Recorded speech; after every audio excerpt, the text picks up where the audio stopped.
Good day, brethren. I'm Dr. Aramide Adediran. I attend an endocrinologist. I attend the Redeemed Christian Church of God, Royal Connection Assembly of Atabule under Province 89. I thank God for this privilege to discuss with you on the complications of diabetes mellitus. Now, diabetes mellitus simply implies when the blood sugar is above normal. Now, diabetes mellitus have various complications that ranges from the head to the toe. Now let's start from the head. Diabetes mellitus with the raised blood sugar can cause a stroke. A stroke is a situation when the blood flow to the brain is impeded. The blood flow is not enough, so it causes a portion of the brain to be infarcted. And when this happens, you will see that patients have problems in moving one part of the body. They are unable to speak properly. They have what we call slurred speech. You will find that one part of the face is deviated to one side. That's an evidence of a stroke. Now, the stroke, I said, could be infarctive, and it could also be hemorrhagic, in which the blood vessels are affected and it ruptures and blood spills into the brain. Now, these are dangerous conditions. The patient may die at the onset of this complication. And if the patient ever survives, for some, they recover, very few, but for some, they never recover the effects of unable to walk or use that side of the body. Now, diabetes mellitus can affect the eyes and cause poor vision.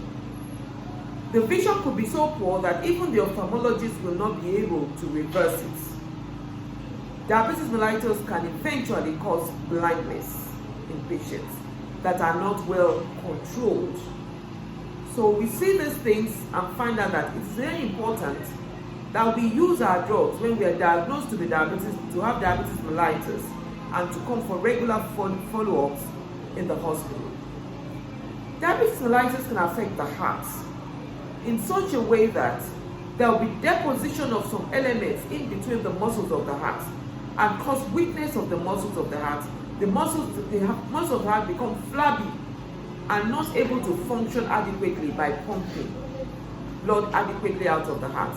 When this occurs, there will be retention of fluid. So you see that patients now come with leg swelling, abdominal swelling, because the heart is not able to pump adequately to supply the rest of the body. And when this occurs, the heart has failed. Diabetes mellitus can also cause what we call heart attack, myocardial infarction, when the blood supply to the heart is also impeded, and then of course the patient can collapse and even die with that spot. Diabetes mellitus can also affect the kidneys. In the early onset of kidney affectation, there will be spillage of urine. Now, for a patient that attends clinic and uses his drugs regularly, we'll be able to pick this early and to reverse it with drugs. But for some people, they don't come to the hospitals.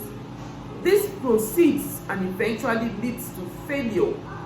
The kidney is not adequately able to make urine properly.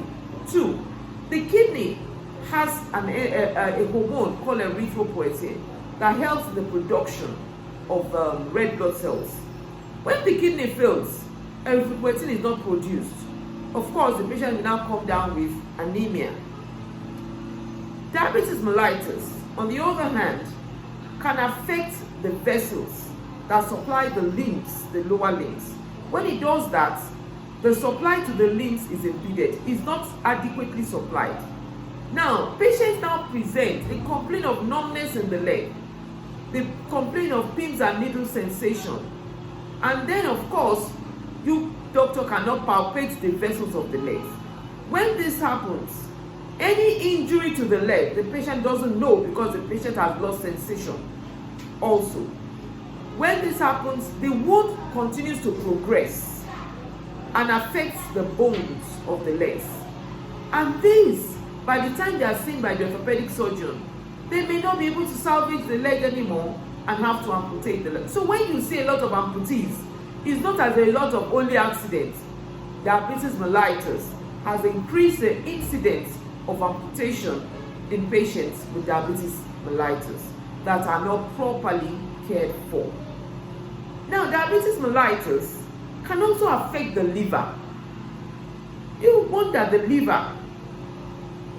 Patients with diabetes mellitus have been found, a lot of them, to have what we call non-alcoholic fatty liver disease.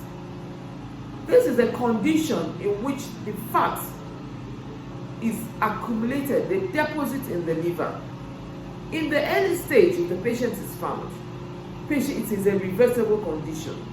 The second stage is also reversible, but by the time the patient gets to the third stage, which is the cirrhosis, it cannot be reversed, and of course it can lead to the death of that patient. Diabetes mellitus is a condition that is life-threatening if not properly managed. It can affect the GIT, because when it affects the nerves, we call it